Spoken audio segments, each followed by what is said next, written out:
ಅದರ ಜೊತೆಯಲ್ಲಿ ಇವತ್ತು ತಾಲೂಕಿನಲ್ಲಿ ಕಷ್ಟ ಸುಖ ಸ್ಪಂದಿಸೋಂಥ ವ್ಯಕ್ತಿ ಬಿಸ್ತುಳಿ ಬಾಬಣ್ಣ ಅಂತ ನೀವೆಲ್ಲ ನೋಡ್ತಾ ಇದ್ದೀರಿ.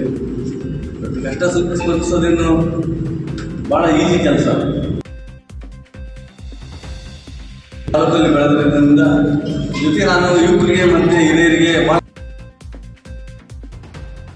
ರಾತ್ರಿ 12 ಗಂಟೆ 1 ಗಂಟೆ ಫೋನ್ ಮಾಡಿದರೆ ಮಾತಾಡ್ತಾನೆ ಬಾಬಣ್ಣ ಅಂತ ಮಾತಾಡ್ತಾರೆ. ಬಟ್ ಬೇರೆ ನನಗೆ ಅದು ವ್ಯತ್ಯಾಸ ಆಗುತ್ತೆ. ಅದನ್ನು ಪೊಲೀಸ್ ಸ್ಟೇಷನ್ ಆಗಿರ್ಬೋದು, ಹಾಸ್ಪಿಟಲ್ ಆಗಿರ್ಬೋದು, ಇನ್ನಿತರ ಎಲ್ಲಿರೋ ಹೋದಾಗ ರಾತ್ರಿ ರೀಸೆಂಟಾಗಿ ನಾನು ಮಲ್ಗಿದಾಗ 1:15 ಆಗುತ್ತೆ. ಏಕೆಂದರೆ ರಾತ್ರೆಲ್ಲ ವಾಟ್ಸಪ್ ಫೇಸ್ಬುಕ್ ಹುಡುಗರಿಗೆ ರಿಪ್ಲೈ ಮಾಡೋದು, ನನಗೇನಾದ್ರು ಹಾಕಿದ್ರೆ ಅವ್ರಿಗೆ ರಿಪ್ಲೈ ಮಾಡೋದು, ಮಾತಾಡೋದು ಅಂಥ ಕೆಲಸಗಳಲ್ಲಿ ನಾನು ಕೈ ಹಾಕಿದ್ದೀನಿ.